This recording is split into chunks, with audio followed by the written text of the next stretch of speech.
कि जब वोटिंग ली गई है, जब डिवीजन की मांग की गई थी, तो अंतर कितना था। सिर्फ 50 खासदार इधर थे तो आपने पूरा का कानून है तो वहां पर ले लिया था करके।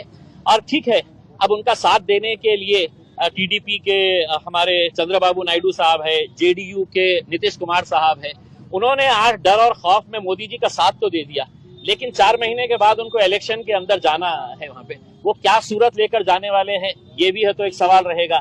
अजीत पवार भी नरेंद्र मोदी साहब की गोद में जाकर बैठ गए हैं। ये वही अजीत पवार है जो कहते हैं कि मुसलमानों को मैं कुछ होने नहीं दूंगा करके, मुसलमानों की रक्षा मैं करूंगा करके। तो अजीत पवार सड़क के ऊपर तुम कुछ और कहेंगे और वहां पर जाकर कुछ और बात करेंगे, किसके साथ हाथ में हाथ मिला देंगे करके। उसमें तो इनकी बोलनी और करनी के अंदर बहुत फर्क नजर आ रहा है। अब हो गया है, बिल पास हो गया है, एक लड़ाई रास्ते के ऊपर लड़ेंगे, दूसरी लड़ाई सुप्रीम कोर्ट के अंदर जाएंगे। लेकिन सुप्रीम कोर्ट से भी अब हमें बहुत ज्यादा उम्मीदें नहीं रही। अगर वहां पर अच्छे ईमानदार अगर जज बैठे हैं और वो सुन रहे हैं तो इंसाफ की उम्मीद है। अगर वो जज बैठा है जो रिटायरमेंट के बाद जिसे NHRC national human rights commission का चेयरमैन बनना है या उसे राज्यसभा की सीट चाहिए, तो इंसाफ वहां पे भी नहीं मिलने वाला है। और अभी मोदी जी के कार्यकाल के अंदर ऐसे बहुत सारे सुप्रीम कोर्ट के जजेस हैं जो रिटायरमेंट होते ही मोदी जी के पास जाके बैठ जा रहे हैं, अच्छी अच्छी पोस्ट ले रहे हैं और अपना काम चला रहे हैं। बताइए, बिल पास होने की वजह से मुस्लिमों पे क्या अन्याय हुआ? देखिए, ये मुसलमानों की जमीनें थी, मुसलमानों की जायदादें थी। इसमें आज हमारे को जो खतरा हमारे ऊपर मंडला रहा है, इसमें ऑलरेडी पेपर के ऊपर आपको हजारों एकड़ जमीन नजर आ रही है।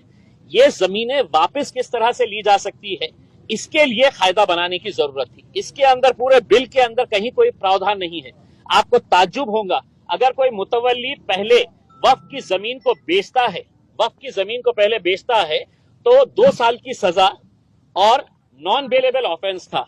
अमित शाह जी ने इतने खुश हो गए हैं कि चलो मैं मुसलमानों को तो ये, लेकिन मेरी इनकी जमीनें जो बेच रहा है, तो 2 साल की सजा कम करके उसको 6 महीने कर दिए हैं और जो नॉन बेलेबल ऑफेंस था उसको बेलेबल ऑफेंस कर डाले है।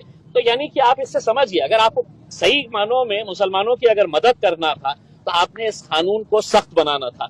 आपने पूरे मुतवल्लियों को, पूरे जितने भी बोर्ड के मेंबर धांधलियां किए हैं, उनको कड़ी से कड़ी सजा कैसी मिल सकती है, हम उसका सपोर्ट करे होते। लेकिन आपने उसको ना करते हुए उनको ये कहा है कि भैया अब तुम बेचो जो भी बेचने का है, 6 महीने रहेंगे ज्यादा से ज्यादा बाहर निकल जाने का। और करोड़ों रुपए की जमीन है, आप नासिक की जमीन ले लीजिएगा, आप औरंगाबाद की पूरी जालना रोड ले लीजिएगा, उसमें ये पूरा कैलाश पेट्रोल पंप, ये वो जितना भी है, ये किसकी जमीन के ऊपर है? नारेगांव के अंदर 80 एकड़ जमीन है, पूरी की पूरी जमीन है, तो आपने विवादास्पद कर दी है। अब कलेक्टर साहब बैठेंगे और बोलेंगे कि नहीं ये सरकारी जमीन है करके, और कलेक्टर साहब कैसा बोलेंगे? या तो देवेंद्र फडणवीस फोन करेंगे, ये जगह आपली आहे बोल, आणि त्यांना लढू द्या सुप्रीम कोर्टामध्ये, हायकोर्टामध्ये। तुम्ही असं आता बोलताना असं म्हणाले की रस्त्यावरची तुम्ही लढाई लढ